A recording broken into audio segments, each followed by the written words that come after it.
Hello everyone and welcome to another React Anti-Patterns video. This one we're going to be covering overusing refs. It's going to be fairly short. A reference in React is a way to access DOM nodes or React elements. It allows you to kind of bypass React's re-rendering mechanism. They're like a special tool in your toolkit, handy for certain tasks but not meant for everything. A common mistake is overusing refs for tasks they're not suited for.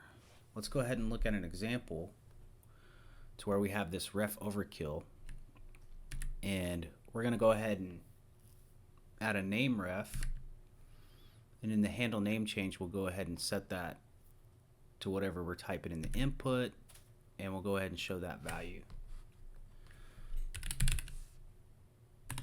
And as you can see, it doesn't force a re-render. So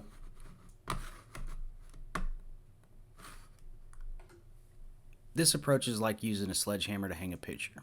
It works, but it's not efficient or recommended. A better approach is using useState. It's like a small hammer, just right for the job. Okay, let's go and write that.